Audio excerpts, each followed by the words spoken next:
This e-commerce manager just revealed to me how he's working 15 hours a week, but he's still falling behind on his competitor.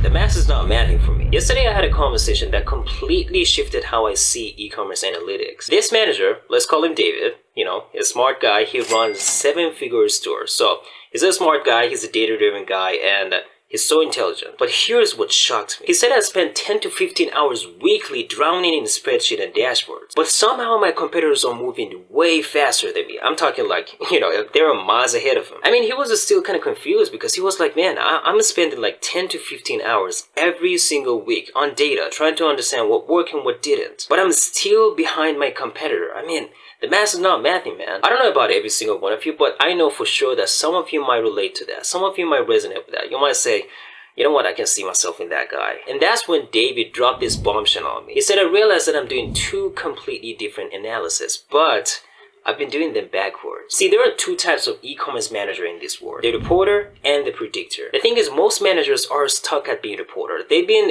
in this habit of trying to find the data, analyze the data, and that's it. Understanding what happened. And to be honest, most managers, when they go into that phase, they just completely drown into a world of analyzing and, data analysis and things in that nature, or completely forget about what they need to do next. And so they get into this phase of trying to understand what works, and they get stuck in that word. But what I've noticed about the ones that scale to the 8-figure plus is that they've cracked a different code entirely. And that is focusing on what to do next. Because let's be honest, for individuals that are really data driven and things in that nature, oftentimes we get, drifted to this world of trying to understand all the different analytics and understand what happened, but we forget that the next step is to actually implementing what happened into what we need to do next. Here's a brutal truth. Reporters spend 80% of their time focusing on what happened analysis, pulling the last month's performance data, creating previous status report, and then solely focus on explaining why the numbers went up or down or sideways. Basically, they're living in the past by neglecting the second step. But predictors flip this completely backward. They spend 80% of the time focusing on what should we do next analysis, using insight from the data that they already gathered to create a new baseline, and then focus on making strategic decisions that compound, and then implementing changes that actually move the needle. I mean, actually move the needle, not just another gimmick,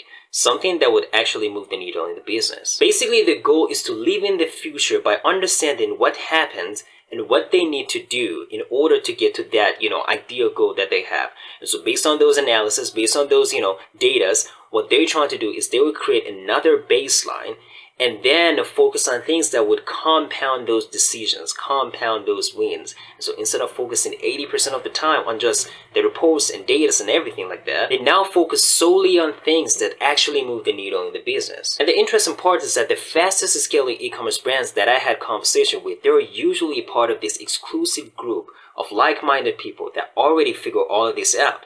And so when they move, you see, those kind of patterns between them, that they usually focus on the 80% of the process, which is what should we do next? Again, that 20% is absolutely what happened, understanding what they did wrong, and then focus solely on what they can actually do to make sure that that problem never happen again. That's why they're not just running businesses. What they're actually doing is that they're engineering the way e-commerce works by making sure that when they need to put their predictor hat and when they need to put their, reporter hat, and how they can free as much time as they possibly can to allocate it into the things that actually move the needle in their business. Again, I'm not saying that data gathering and coordination is not important, because it absolutely is. I'm saying instead of spending 10 to 30 hours a week as an e-com business owner on data gathering and then do the coordination and then make sure that you make the right decision in terms of helping the business to grow and skills, in terms of revenue, sales, and evaluation, etc., etc. What if there was a way that you can do all of that work,